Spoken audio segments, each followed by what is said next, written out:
PKS sudah mengeluarkan nama kadernya sendiri, ini Sohibul Iman nantinya untuk menjadi Bacagub DKI Jakarta atau Pilkada Jakarta begitu ya. Tapi ada pilihan juga yang ternyata diberikan PKS kepada Anies Baswedan. Yang pertama pilihannya adalah Anies masuk ke dalam PKS, jadi kader PKS, kemudian diusung oleh PKS.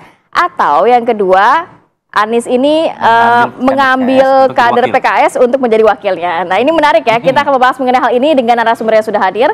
Yang pertama sudah ada Mas Gun-Gun Herianto, Dekan Fakultas Dakwah dan Ilmu Komunikasi UIN Jakarta. Selamat pagi Mas Gun-Gun. Selamat pagi. Sudah lama tidak berjumpa ini ya. Oke, kita juga bergabung bersama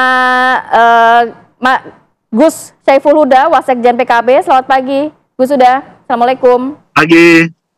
Salam Mas Gun-Gun. Dan juga ya. Baik, dan juga akan bergabung bersama kami Kang Pipin Sopyan, politikus PKS yang masih join sebentar lagi bersama kami. Tapi saya mau ke Mas Huda dulu. Mas Huda, kalau melihat PKB kan juga memang sempat santer begitu ya, terdengar akan juga mendorong Anies untuk maju dalam Pilkada Jakarta. Tapi kalau melihat manuver dari PKS sendiri, PKB melihatnya seperti apa ini? Ya memang partai harus begitu menurut saya. Ketika ada kader internal yang kompetitif bisa didorong, ya saya kira itu yang terbaik. Karena itu saya mengapresiasi, kita menghormati, menghargai keputusan PKS yang menetapkan Mas Sohibul Iman sebagai kandidat gubernur atau wakil gubernur.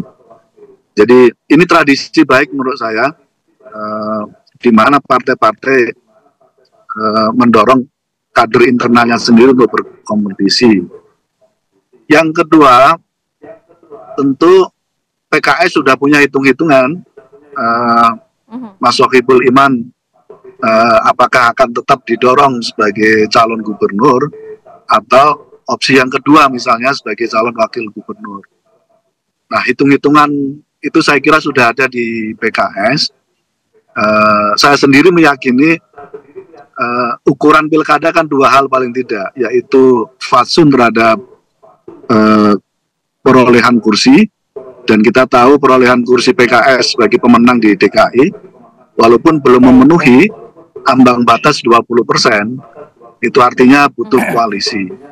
Nah, ukuran yang kedua adalah objektif tingkat penerimaan publik terhadap figur yang didorong. Nah, kita tahu persis Mas Sohibul Iman relatif dari berbagai segi hasil lembaga survei belum memenuhi ekspektasi yang kuat untuk bisa menang dalam pilkada. Nah, karena itu saya membayangkan idealnya menurut saya pasangan Mas Anies dan Mas Sohibul Iman menjadi opsi yang cukup bisa ditawarkan ke publik. Oke, bagaimana dengan opsi Anies masuk jadi kader PKS? Kalau misalnya Anies mau maju sebagai Bacagub, kan PKS mintanya sebagai partai dengan perolehan suara terbesar di Jakarta, pengen agar Anies masuk aja jadi kader PKS sekalian. Buat PKB bagaimana usulan itu? Ya, tentu terkait dengan opsi ini, saya kira dengan dideklarasikannya secara terbuka Mas Sohibul Iman, opsi ini menurut saya tertutup ya hari ini. Artinya teman-teman PKS lebih memilih kader internal, dan semangatnya adalah mendorong opsi untuk bisa bergabung dengan Mas Anies. Jadi kelihatannya Mas Anies didorong melalui partai lain, dan Mas Sohibul Iman sebagai calon wakilnya Mas Anies Baswedan. Ini cara pandang kami ya. Tentu teman-teman PKS punya hitungan sendiri, Kang Pipin dan teman-teman punya hitungan sendiri soal ini. Baik, saya mau ke Mas Gun-Gun. Mas Gun-Gun, kalau mencermati sebenarnya ini agak mengagetkan begitu ya. Tiba-tiba PKS mengeluarkan kadernya sendiri, ya ini Sohibul Iman. Tapi di sisi lain juga ternyata ada tawaran juga untuk Anies. Tawaran untuk menjadi kadernya atau tawaran tetap memilih cagupnya dari PKS ini. Ini sebenarnya apa sih yang bisa dibaca dari Mas Gun-Gun? Iya, menurut saya ini tidak mengagetkan. Ini cara PKS bermanuver untuk menaikkan daya tawar. Nilai tawar. Kenapa? Karena PKS ini satu kekuatan signifikan di DKI dengan perolehan 16,68% suara di pemilu legislatif di Jakarta kemarin. Berarti setara 18 kursi, ini kekuatan signifikan, nomor satu partai pemenang di DKI. Sehingga pasti kan harus memosisikan diri ya dengan percaya diri.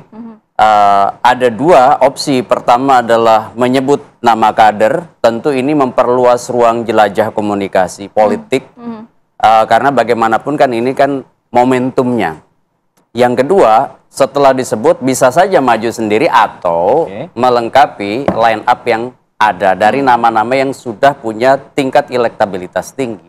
Jadi sebenarnya apa yang disampaikan Mas Huda tadi ada benarnya. Jadi belum tentu juga Pak Muhammad Sohibul Iman maju di DKI 1, bisa aja kemudian di DKI 2. Jadi ini namanya ZOPA atau Zone of Possible Agreement.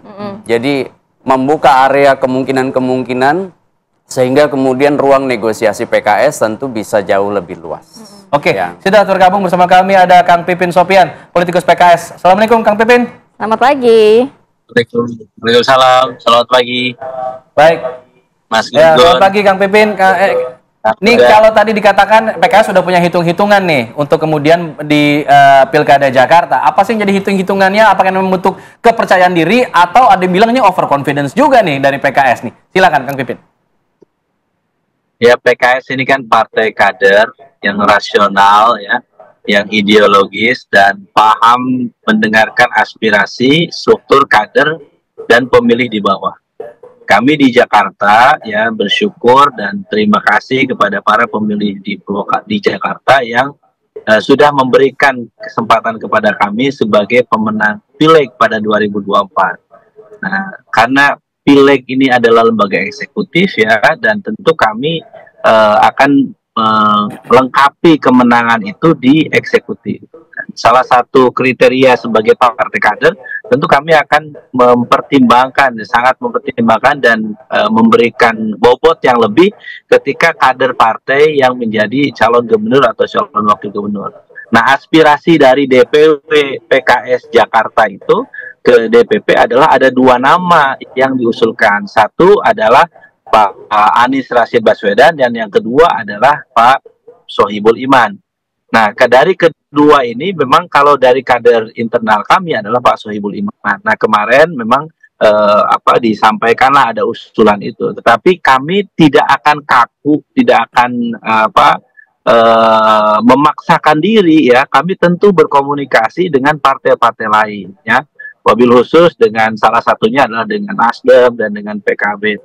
Sehingga insya Allah tawaran ketika kami menyampaikan misalnya Pak Sohibul Iman sebagai calon gubernur ya, dan kemudian nanti misalnya kita akan lihat bagaimana respon dari calon mitra koalisi kami ya, dan tidak terbatas kepada Nasdem dan PKB, partai lain juga akan kita ajak bersama-sama karena bagi kami ada 3 kriteria utama ya untuk menjadi calon gubernur Jakarta. Yang pertama adalah kami pastikan bahwa orang itu punya rekam jejak yang baik, baik di eksekutif maupun di legislatif. Kami melihat ya, sebetulnya Pak Sohibul Iman punya kekuatan di situ. Yang kedua adalah juga punya kapasitas dan kredibilitas yang tinggi. Ini Pak Sohibul Iman juga diakui, ya memiliki integritas, diterima baik oleh elit maupun elit di bawah. Dan yang ketiga adalah mereka yang punya elektabilitas yang tinggi. Nah, dari sini tentu kita akan dengarkan juga selain keinginan PKS, kita akan dengarkan mitra koalisi kita karena PKS 18 kursi itu belum memenuhi 22. Jadi masih ada kurang 4 ya, dan tentu ya kita akan dengarkan aspirasi dari Kang Saiful Huda ya. Kami dengar betul bahwa memang harus dikombinasikan antara Mas Anies dan misalnya nanti dengan Pak Sohibul Iman. Dan tentu pimpinan PKS akan mempertimbangkan ini ya sebagai satu masukan ya, dan supaya nanti kami tidak ingin ke depan ada deadlock, tentu kita akan dengarkan baik-baik masukan itu termasuk dari Pak Surya Paloh. Jadi kemarin kami juga sudah silaturahim dengan Pak Surya Paloh, dan kami nanti insya Allah dalam waktu dekat akan silaturahim dengan Pak Gus Imin ya, karena beliau masih haji, jadi nanti kami sudah meminta untuk agar bertemu. Dan juga partai-partai lain juga demikian. Kami minta supaya nanti Pilkada Jakarta ini 150 hari ya kurang lebih ke depan, ini luar biasa, waktu yang singkat menurut kami, dan perlu ikhtiar maksimal untuk menaikkan elektabilitas pada titik maksimal. Baik Kang Pipin, saya mau geser ke Gus Huda. Gus Huda, kalau melihat tadi kan disebutkan bahwa komunikasi dengan mitra koalisi begitu akan dilakukan kepada Nasdem dan juga PKB. Kalau dari PKB sendiri ini cukup membuka ruang nggak nantinya kalau memang dari DPW PKB kan menginginkan Anies Baswedan. Apakah mungkin nantinya ke depannya begitu ya Anies dan juga Sohibul Iman yang akan diusung oleh koalisi ini? Sangat mungkin saya kira. Bagi saya pribadi ini pilihan terbaik menurut saya. Kita beri fatsun setinggi-tingginya PKS sebagai pemenang di DKI Jakarta untuk mengusung kadernya, dan saya kira kalau basisnya fatsun ini dan kemudian menghitung peluang untuk menang, kompetisi yang lebih mudah untuk dimenangkan, saya kira salah satu opsi simulasi Mas Anies dan Mas Sohibul Iman saya kira opsi terbaik. Lurus. Dan itu tadi disampaikan oleh Kang Pipin juga kan bahwa Mas Sohibul Iman opsi untuk calon gubernur bukan harga mati, jadi masih bisa dinegosiasikan dengan mitra koalisi nanti. Oke. Baik, restu sudah diberikan oleh PKB jika kemudian pasangannya Anies dengan Sohibul Iman dari PKS. Nanti kita akan ajak langsung yang Kang Pipin tadi dalam perjalanan ternyata sudah sampai nih di studio. Nanti kita akan undang di segmen selanjutnya. Kita jeda dulu. Kami kembali saat lagi tetap di sini di Apa Kabar Indonesia Pagi.